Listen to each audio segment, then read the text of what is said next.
Thank you, Jared, very much for that very generous introduction, and good morning all. I'm delighted to be here.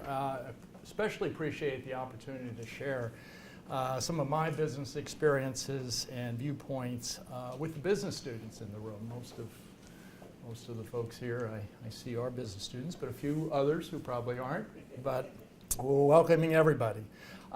What I'm going to do this morning is go through a slideshow which talks a little bit about my business, my background in business, and what I've experienced in business.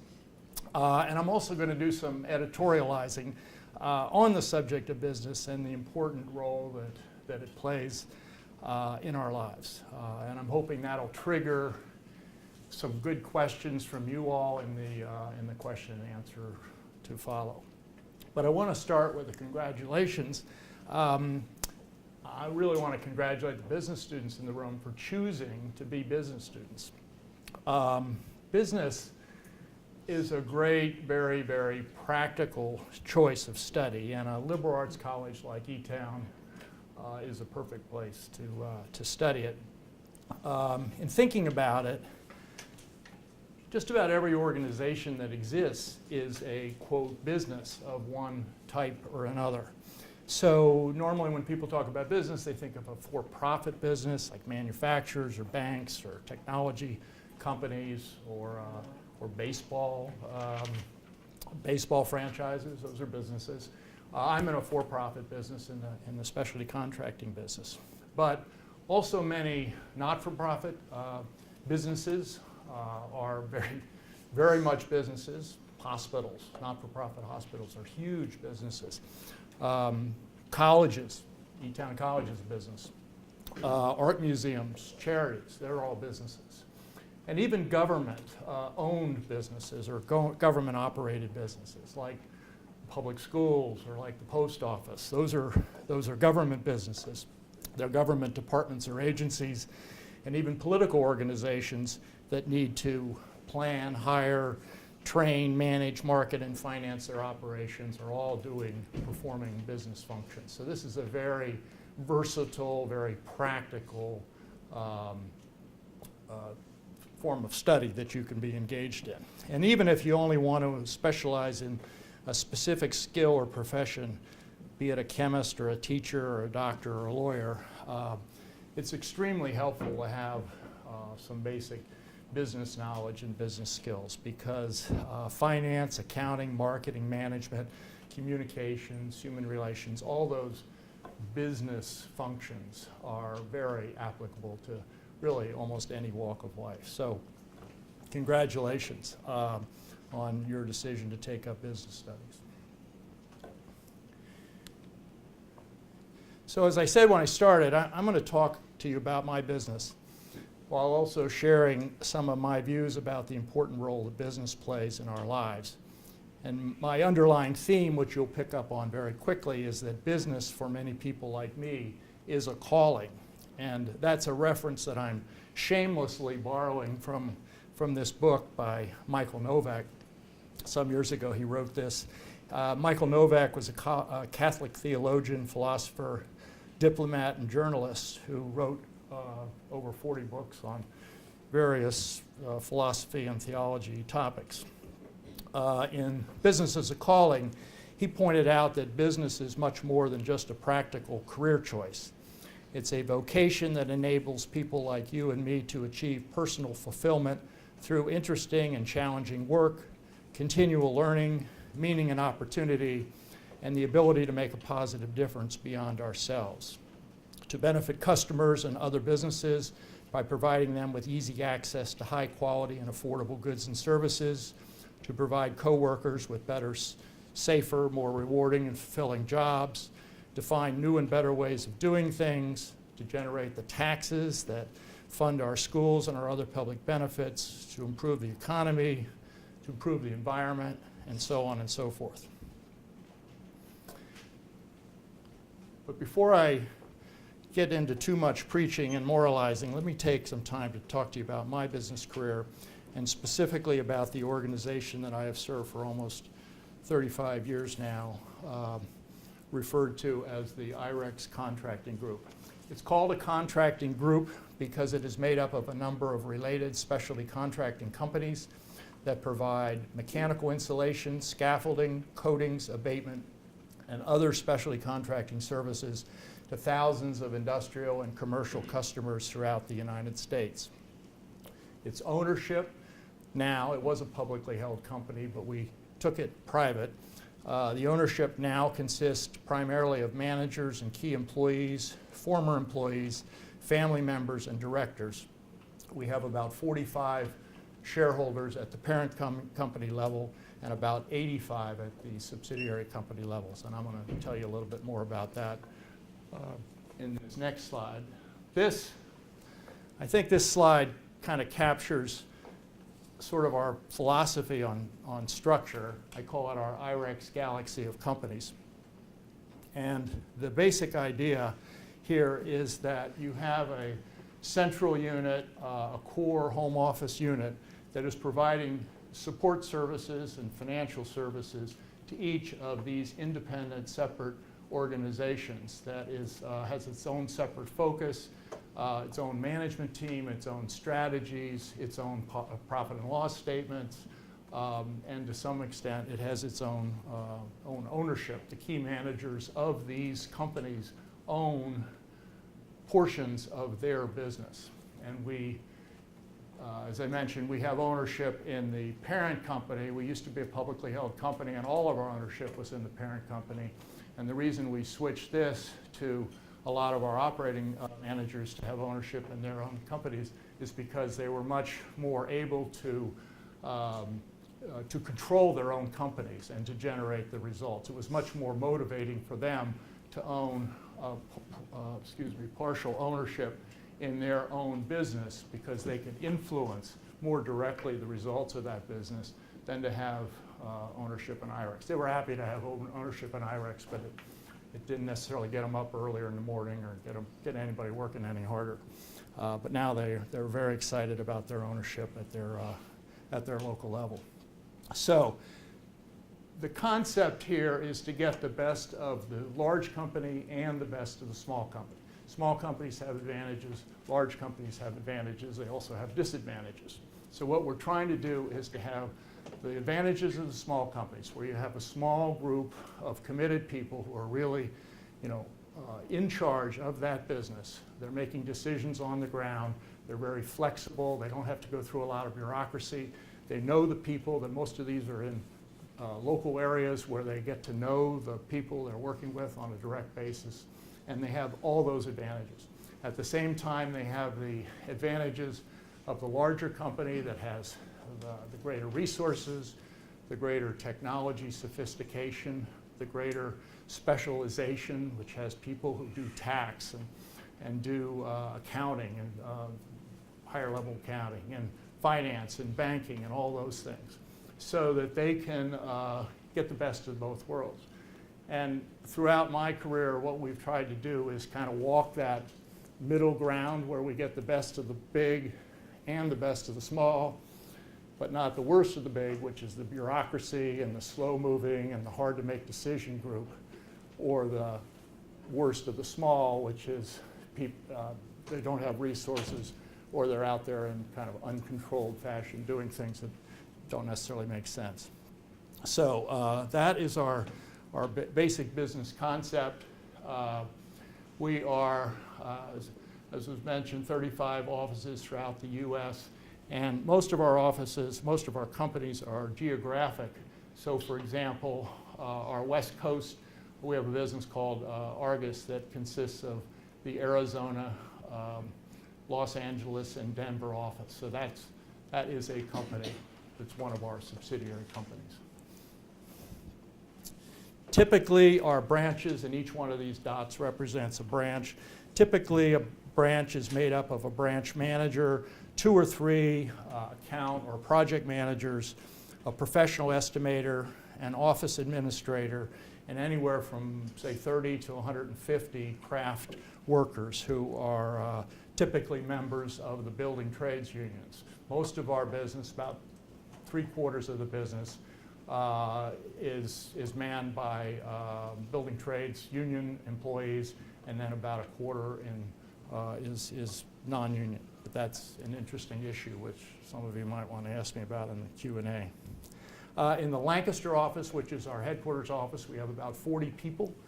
And those people provide accounting, tax, credit, financial, payroll, benefits, legal, insurance, safety, training, and general management support.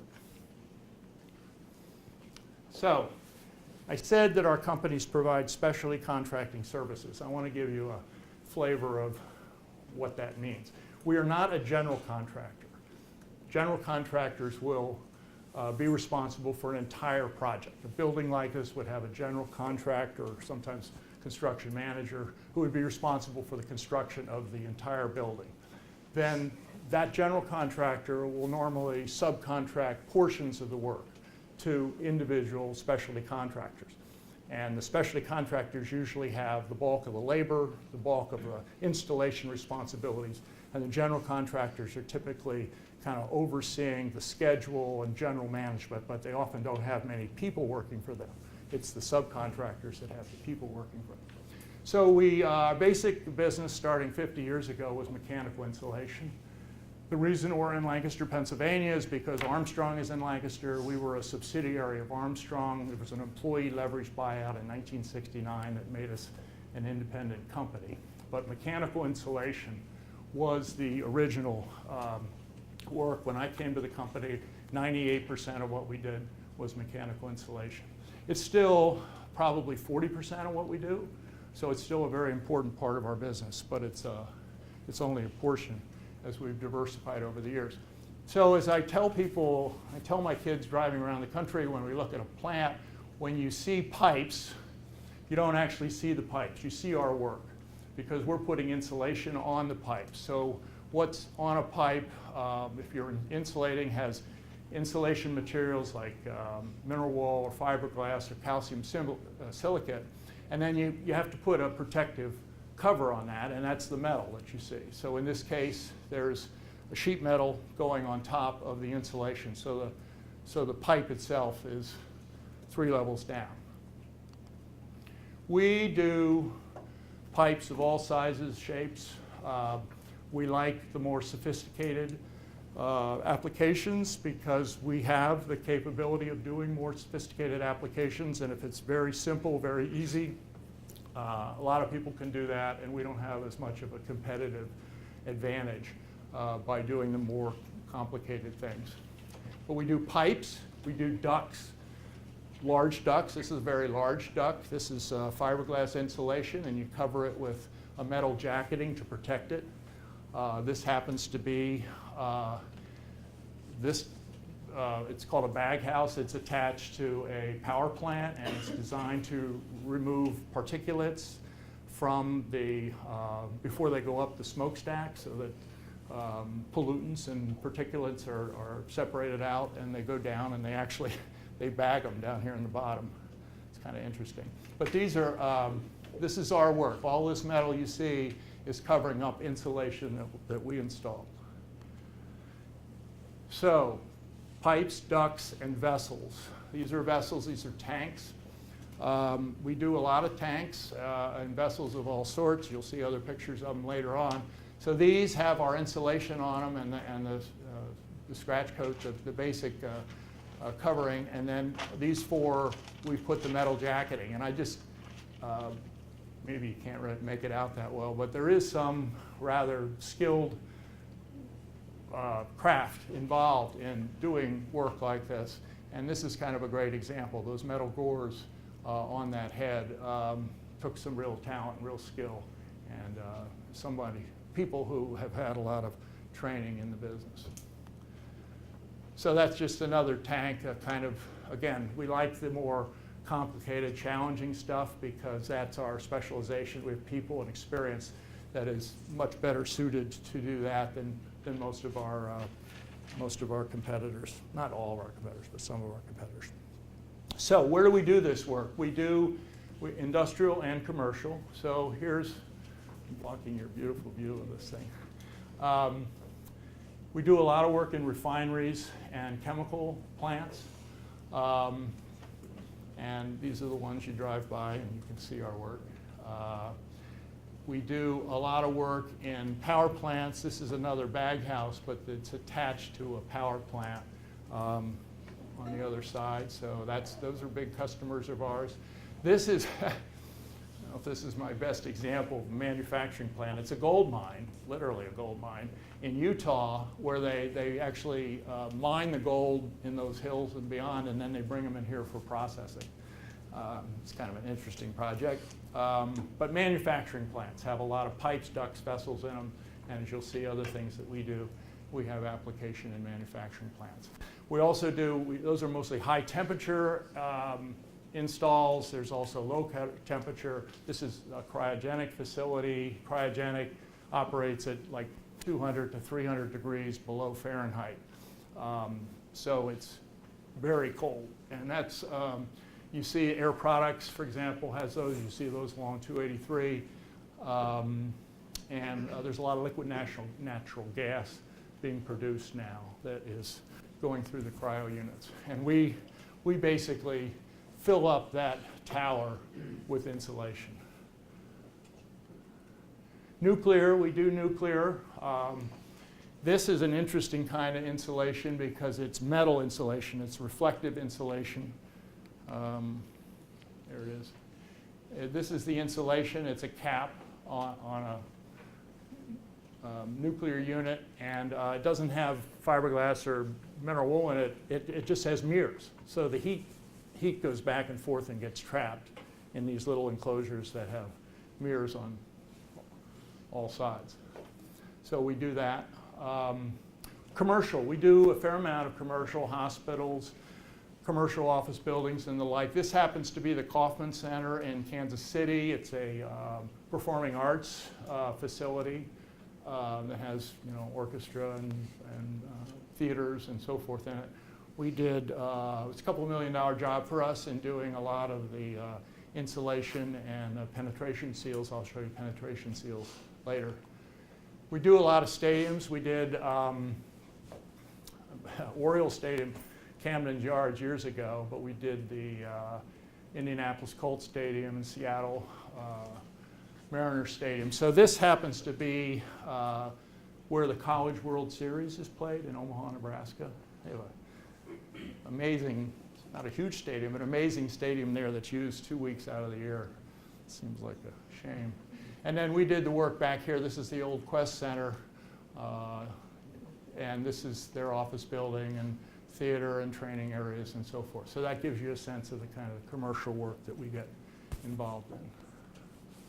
So that's sort of the mechanical insulation side of the business. We started diversifying about when I arrived at the company into other areas. And one of the first areas we diversified in was asbestos abatement, because a lot of insulation used to have asbestos fibers in it. It was dangerous.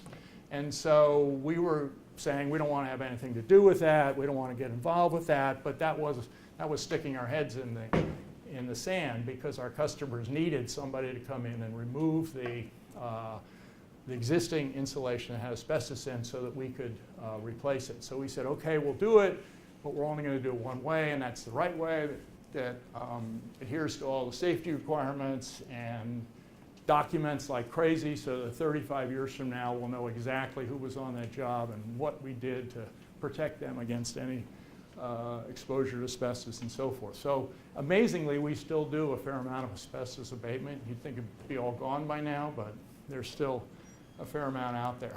And here I put this in because you think of, okay, the abatement is one thing, but you have to create a structure around the area that you're abating to protect your workers, to give them an area to work in that's in a controlled space, and to protect people from outside from not having to be exposed to any of the hazardous materials. So all this poly and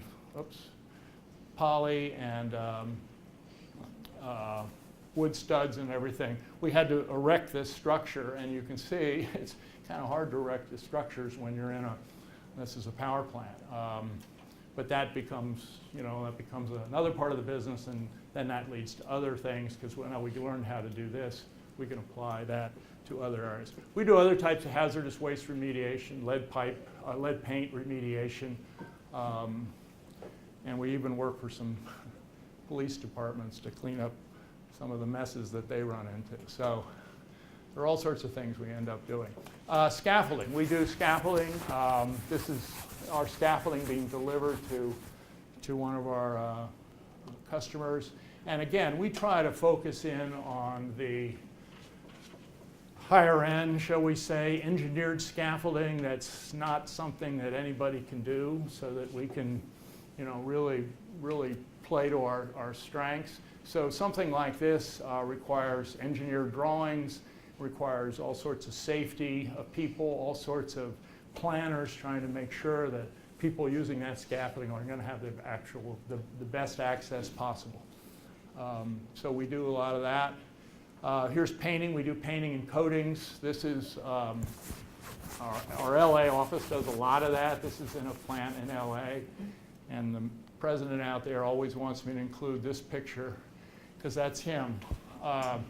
In the middle, we painted this gas pipeline across a ravine, and exactly how he got up there, I'm not really sure, but it was a successful project, and the customer was very happy.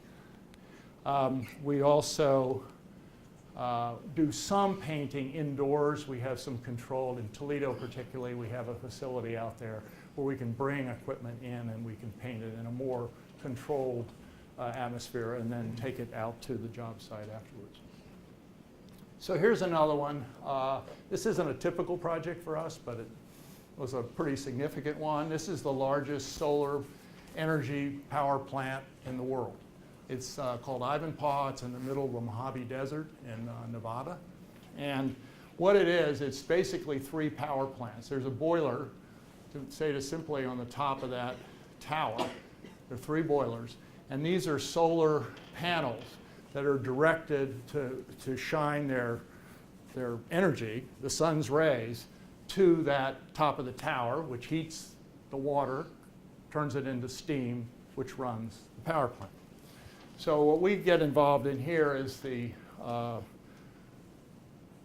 the panels. And this is a typical panel. One of our guys is standing here kind of giving you a size and shape sense of it. And these are mounted over here, and they move as the sun moves, so that they're always directed right on there. As an aside, I'm going to talk to you about risk management later, but there were snakes, and actually the snakes weren't the problem as much. There were turtles out there that were on the endangered species list. So if you got anywhere close to a turtle, you had to change what you were doing completely, because you never wanted to hurt a turtle.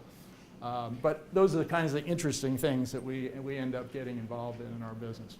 Here's another one. I'm not going to keep going on too long, but this is energy assessments.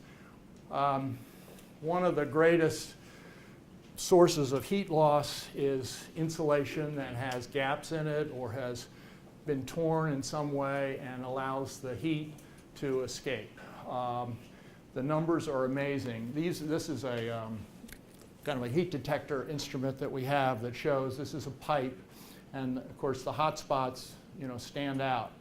So by just covering up those hot spots with insulation, essentially you maintain the insulation on the pipes, you're saving an unbelievable amount of energy, you're saving cost for your customer, and you're actually reducing CO2 emissions rather substantially. So this has become a large part of what we do these days, and a very successful part. A couple more. These are penetration seals. So whenever you have a hole in a wall between 2 rooms in a power plant or an oil refinery or whatever, you need to fill up that hole, because if there were ever a fire or smoke in one room, you wouldn't want the fire and smoke to go through the hole into the next room and start the fire there. I mean, this is how hotels have these disastrous fires, that the fire starts in the kitchen, and the next thing you know, it's up to the 33rd floor. So we put in, these are pillows. They're very expensive. They expand with heat and turn into rock solid protection barriers. And that way you can have, the pipes and conduits and ducts and so forth going through this hole, but it's sealed off against fire and smoke. And they actually expand and they'll crush the duct so that it'll become a solid barrier. We also do metal stud and drywall. It sounds like we do everything. We think we're very focused on just things that we are good at, but in a presentation like this, I guess it sounds like we do more than we do. So again, metal stud, drywall, that's more typical construction that you're familiar with, more commercial construction like this. Again, we like to focus on the higher end work, so if it's just straight, an office building, it's probably not all that exciting. This was a restaurant in a Four Seasons hotel, which was pretty good. This is, we do a lot of this work in Colorado. If any of you were at the Denver International Airport, DIA, this is the hotel that was just built attaching to that. It's the Westin Hotel. And this is the corridor down to the trains and to the travel center. So we did all the floors, walls, and ceilings on this, and these are escalators now coming down here. This is the underlining for the escalators. This is the drywall application. That's actually the Westin Hotel, where they're actually putting the drywall on it and finishing it off. So I've told you a lot about specialty contracting and what we do, and I've talked to you in terms of kind of the specific products that we apply and the services that we apply. That doesn't excite people necessarily until you tell them, look, it's not about the product, it's about what you're creating, what the value proposition is, what you're doing for the customer. And really, we're not in the insulation business or the scaffolding business or the wall penetration business. We're in the energy conservation business. I told you, insulation. Think about insulation. There's sort of, that's what insulation does, conserves energy more than anything else. Let me find my examples. I went through a bunch of examples of things we do, but insulation, our energy assessments, that's all energy conservation. Environmental protection. We talked about the solar plant we do. Natural gas. We're doing a lot of natural gas projects. We do nuclear. Energy conservation, and safety, abatement, penetration seals, a lot of things like that. So I like to think of us not in the insulation business or not in the specialty contracting business, but in these businesses. And it gives us frankly, a lot of satisfaction that what we do in our business is helping people and helping our society and the like. So now you know something about how we're organized and the services we provide. I want to talk now about some of the challenges and risks we face in our business, and I don't want to scare people away, but in the business we're in, it's risk on top of risk on top of estimate on top of estimate. If you want absolute certainty, you're not going to find it in not just our business, but probably any. You're never going to find absolute certainty anyway, but particularly in our business, there's a lot about estimates and risks that we're dealing with. And when you think about it, most of our jobs are performed on a lump sum basis, which means we'll get drawings, we'll bid those drawings, we'll say we'll do that bag house I showed you before, we'll do that bag house for $850,000 or $852,326.18. I mean, we get like that. But we better do it for that, because no matter what happens, that's our baby. We have to do it for that price. So there's a huge amount of risk in the business. And also, think about it, we are in probably the most free market competitive industry, one of them, that exists in our country. So we're constantly bidding against other competitors who are very qualified, can do the work we're going to do, and the low price is going to win the job. And there's only one winner. If you come out second in this league, you get zip. You don't even get a trophy. You get nothing. And you have to eat all the costs that you've put into the sales process, the estimating process, and everything else. So when you think about the risks we face, and then you think about, you know, it's all done in a competitive market, lump sum basis, there are some concerns to it. So I want you, I'll go through 4 slides here to let you pretend you're an estimator working for us. So you're a young estimator, you came to our company, you're all excited, and we say, okay, fine, here's a project. Now actually this is a picture that was taken halfway through the project, but you don't even have a picture, you just have drawings on a computer. So now we say, this is your project. You know, you're going to have to estimate how much it's going to cost to do that project, and you're going to have to bid it. And again, you know that your competitor is going to be out there estimating, trying to do the same thing for less than you're doing.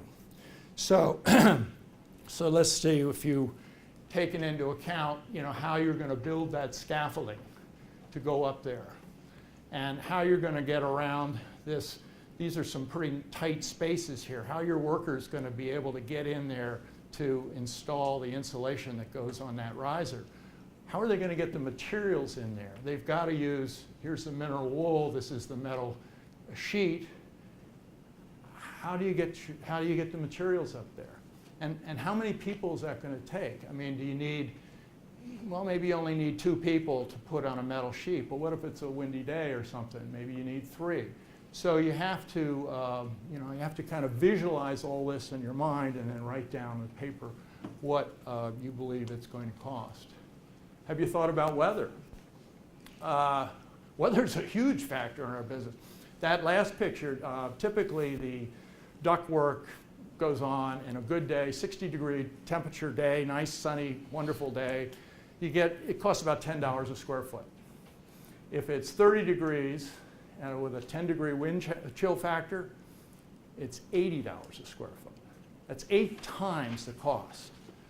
So now you're the estimator, and you figured $10 a square foot, and then the job gets done in December, and your boss comes to you and says, you know, this is going to cost us 8 times what you bid. Your $500,000 job is now going to cost us $4 million, and remember, it's lump sum. It's not a good day when that happens. What about congestion? Here's another one. I took this picture when everybody was on break because I didn't think it would, you know, make sense when there were so many people there. But you had pipe fitters there, you had boiler makers there, you had inspectors there, you had control techs there. And we were trying to put insulation on some of these pipes.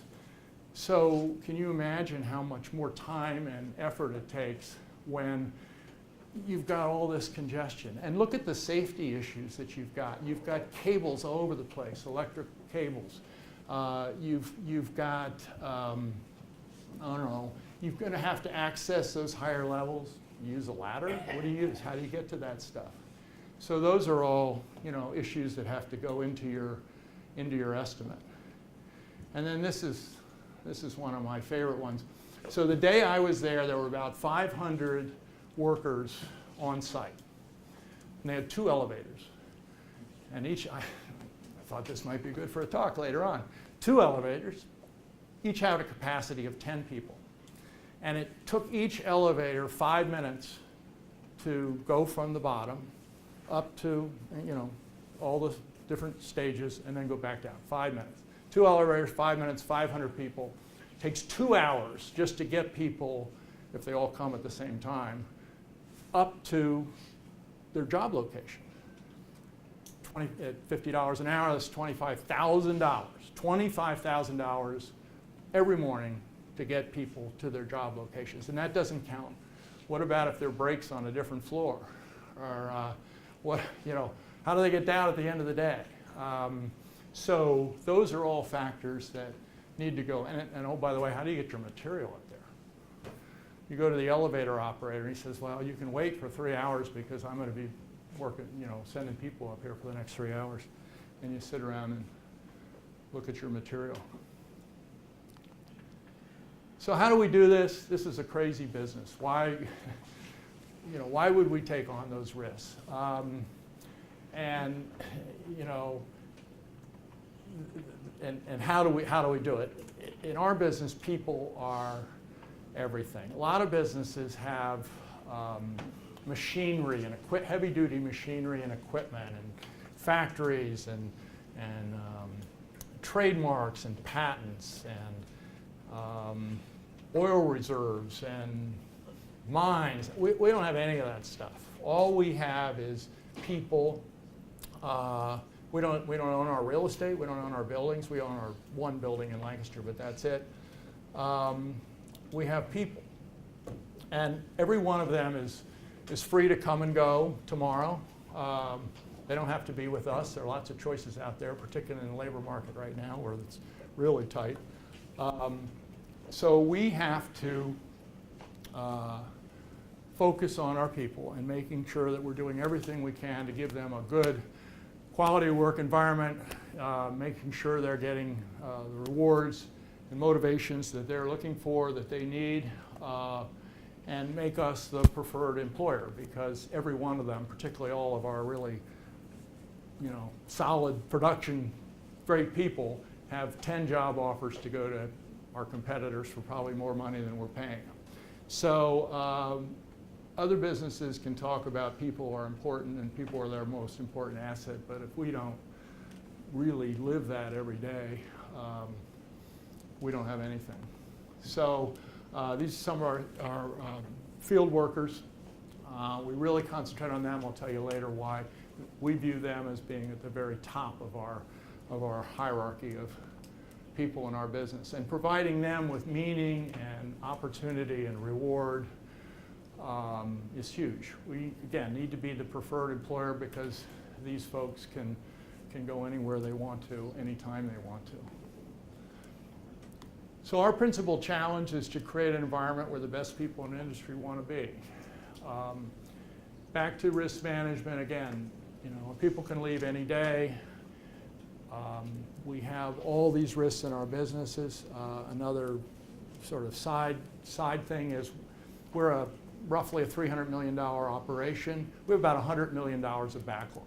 I told one of my education friends that I have enough work to get through July.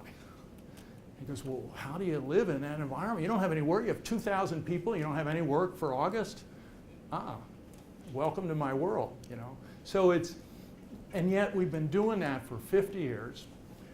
By any measure, we have had enormous success. We've had financial success that's just, you wouldn't believe it. We've had all sorts of, satisfaction and all sorts of great things happening in our business, and yet we live in this very risky environment. And again, the key is people. So here's the organization chart. Most organization charts are the other way. Ours is this way, and I would encourage all businesses to be that way because it's the frontline people that have to be successful. If they're not successful, guess what? I'm not going to be successful. So first and foremost, the heroes of our organization, we're all heroes, but them particularly, they've got to be successful. So those are the people closest to the customers, doing the work on the jobs, doing the estimating, dealing with the day-to-day business activity. If you think of it in military terms, they're the troops that are out there, fighting the battle. And then you have the next level is the field support people. They're the ones in the branch offices that are supporting those folks, making sure they have the material they need, making sure they have the understanding of what needs to be done, making sure they have get their billing and payroll and some of the basic administration functions performed at that level. And then we have the Lancaster support group, those 40 people who are providing them more the specialized services. So, we have people there in the HR department who work with the 401k and the benefit programs and the medical programs. That way, the folks in the field don't have to, become experts in those programs. The Lancaster people can support them in that way. And then I view the senior management role as being at the bottom of the organization, kind of looking up through the organization, trying to spot holes, needs, where reinforcements need to go in, where there are issues, where you need supplemental training, whatever. You're sort of up there trying to help everybody above you in the organization be successful. I'm about to finish up, but let me find my place so I don't miss anything really major here. Yeah, so let me go back to my book, the Business is a Calling book. A calling is something that provides meaning and purpose to your lives. It goes beyond material pursuits. It includes the satisfaction of helping and serving others and making the world a better place. I'm fascinated by the subtle but very powerful forces for good that a voluntary free market system imposes on for-profit businesses like ours. I don't think, maybe you think differently, I don't think business people are morally superior to anybody else. But they find themselves in an environment where they're almost forced to do the right things. If you don't provide your customers a quality product at a reasonable price, they don't have to buy from you. They can go anywhere they want, and again, at least in a business like ours, there are tons of competitors out there. So we could maybe want to cheat our customers or want to provide them a shoddy product or something. But if we do that, maybe we can get away with that for a little bit, but basically that's not the way you're going to be successful over the long run. Customers are going to walk, they're going to go somewhere else. You won't get new customers in. Same with your employees. We can be terrible leaders and managers. We can mistreat our employees, but they can go anywhere they want to. So you can't get away from that very long if you try to do it. So even if we try to take advantage of our employees, we're not going to be around for very long. I know there are probably examples out there where some people have gotten away with that for a long period of time, but my experience is usually doesn't take long before that stuff comes back to haunt you. So that's another reason why I think business is a calling, because it kind of forces people, incentivizes people to do the right thing, and in the process, it makes the world a very much better place. So, in review, I think you've made a great practical choice to study business. There are more jobs, more people, opportunities, and rewards in business than in any other field. I think you've made a good personal choice to study business, because I think business work is interesting and challenging. It grows your personal relationships and your geographic horizons and all your horizons in very interesting and fun and enjoyable ways. And I think you've also made a good societal choice, because, as I say, business help the environment, they help the economy, they help safety and health, and do all sorts of other very positive things for the people of this world. So I'd urge you to take the time, if you can, to read that book or even just skim it. I think you'll find it to be interesting, and I think you'll find it to be reinforcing of your decision to study business at Elizabethtown. And with that, I'm hoping you have some questions or want to get me off on some tangents here about some of the things I talked about. But thank you very much for being such a great audience. Questions?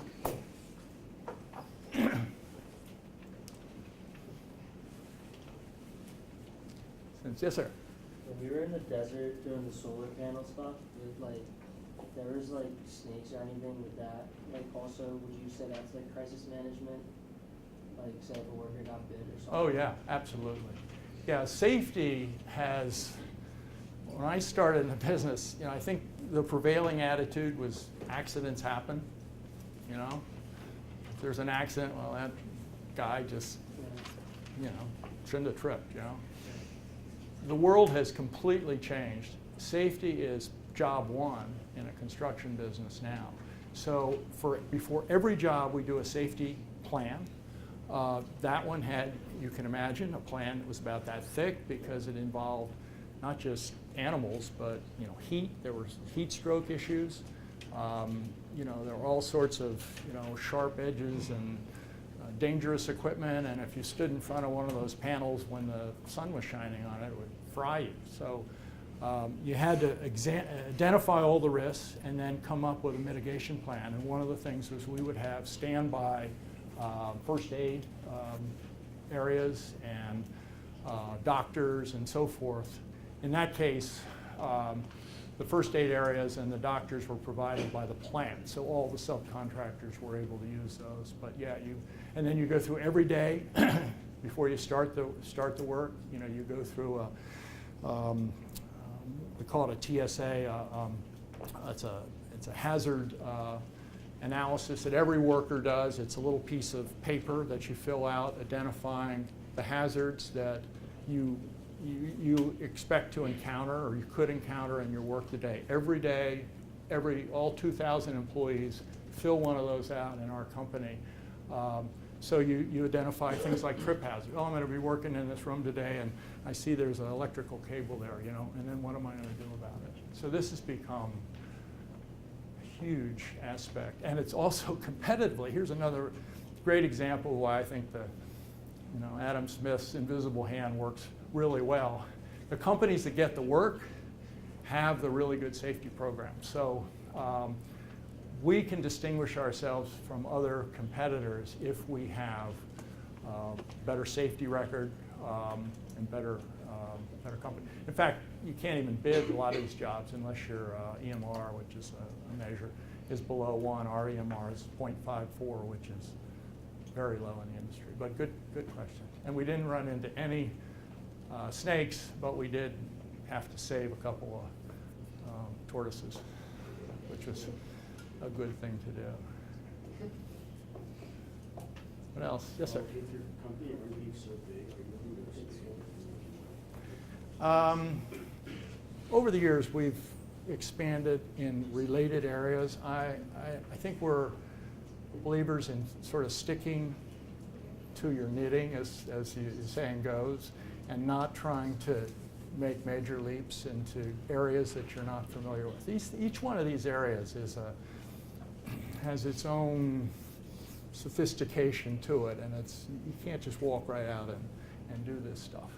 We are always looking for growth opportunities, but historically we're focused on more the bottom line than the top line. We don't really care how big we are. I gave you the example on how much the risk in our business. I mean, we could be $1 billion company tomorrow, or not tomorrow, but a month from now. But we'd be out of business, a year from now, because there's just no way we can handle that kind of capacity. We're constrained by, we're a very people-oriented business. It's like, I don't know, what's another example of a people-oriented business, like an accounting firm or a law firm. I mean, you can only have the capacity to do the work that your people are capable of doing. It's not like you're making widgets, and if you can make 100 widgets, you can now make 1 million widgets by just adding another assembly line or something. It's very hard to grow in our business, and a lot of people in our business have lost out by trying to grow too fast.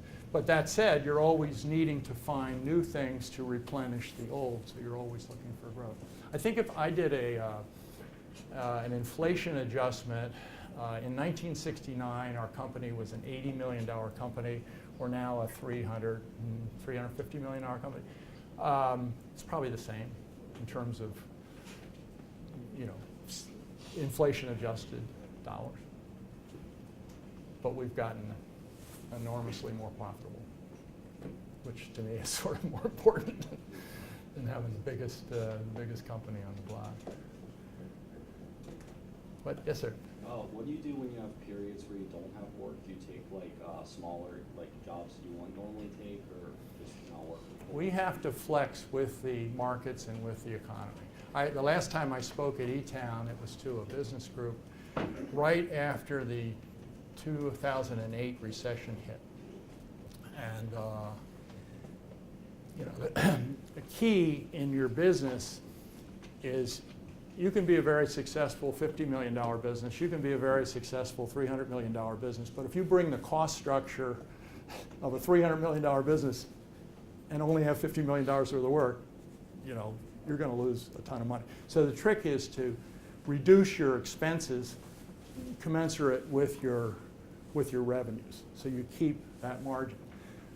The advantage we have in our business, this is a big advantage of union construction, is most of our cost is in our labor force, and most of our labor force is flexible.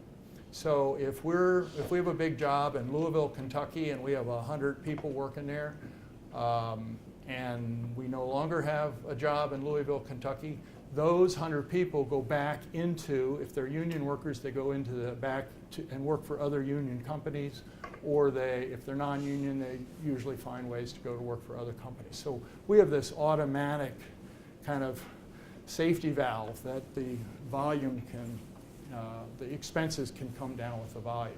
And we do other things. A lot of our compensation programs are also variable. We pay sort of good salaries, but not phenomenal salaries. Most of our competitors are either right at us or even higher than us. What we do is have fairly large incentive programs that, again, are they incentivize people to do better, but also in periods when the business is less profitable, it kind of automatically brings down compensation, so you kind of fluctuate that way. So, but that's one of the tricks, and the easiest way, interestingly, the easiest way to get bankrupt in the construction industry is not to cut your expenses on the way down, but then to also take too much work when you're too far down, because then when the market starts coming up, remember lump sum jobs, you now have all these jobs that you have landed at this price, and now it's hard to get workers, prices are going up, material prices are going up, and you have to perform those jobs, and you tend to lose a lot of money in that process. What else? What do we got time-wise? We're about done. Yes, sir? You talked about the risk management in terms of the financial risk. What percentage of your jobs have gone negative that you lost the money? I'm glad Mike Mitchell isn't in the room right now. Many of you know Mike Mitchell, who runs the family, High Family Center. He's on our board of directors, and he's a good friend and a really great source of information. But he's new on our board of directors. So he goes in, he says, look, we do about 6,000 jobs a year. And he looks at these and he goes, wow, these are really good jobs. These are really bad jobs. Why don't you just get rid of those bad jobs and just do the good ones? Mike, if we knew in advance which were the bad jobs, we would absolutely do that. But how the heck do you know? So we've done very well. So most of our jobs come out well. Some of them come out very well. Overall, we've been very, very profitable. But do we have tough jobs? We have 2 very large jobs right now that are in claim situations. We hate claims. We don't want claims. But we have a situation, I guess I can talk about it, with Bechtel, one of our big customers. We just did the Hummel job of Susquehanna River with Bechtel. It's about a $10 million job for us. It went very well. They paid us. They were happy. We were happy. We have a very similar job with Bechtel, basically the same contract in Ohio, and they've decided that they have a dispute with us over the contract terms and whether we're entitled to reimbursement for certain work that we did, which is the same contract. We just got reimbursed, with Bechtel, the same customer, the same contract in Pennsylvania, but now we have like a $7 million dispute with them. We'll end up getting most of that, but it's not going to be a good job, because whenever you get into a dispute process, you're spending money on lawyers, you're taking up time. It's not good. Fortunately, we don't have many of those. I would say we have a financial plan that puts in $2 million loss every 2 years into our financial plan. We don't know when it's going to occur, but we just throw it in as part of our budgeting. And historically, it's probably not been that many, but you know, that's what we look at. And then smaller jobs sometimes, as I say, you can have a small job that can have a big loss. But percentage-wise, I don't know, 1 out of 15 or 1 out of 20 is actually what I would call an out-of-pocket or a job we actually lose money on. So, one more, and then I think you need to be dismissed or whatever. Who's the dismisser-in-chief here? Maybe me. Any other? But final thought, I just think, you know, reading some of these things, this isn't the world's greatest book, but I mean, it's a good book and you ought to read it. There are a couple other things I'd really urge you to read. One is iPencil. It was done by Leonard Read maybe, I don't know, 80 years ago or something like that, but it tells you about what it takes to make a pencil. A very simple wooden pencil. And you know, you kind of think anybody can make 50 cents a piece, right? Read that essay. It takes thousands of people to make a pencil. Tens of thousands of people who, from many different countries, speak many different languages. It's one of the miracles of the free market system. No government on its own could produce a pencil. It takes a free market and independent people thinking for themselves in voluntary transactions to do something just as simple as a pencil. And imagine if that takes that many people to do a pencil. Imagine how many it takes to do a power plant. It's pretty amazing. Anyway, thank you very much. I've enjoyed it.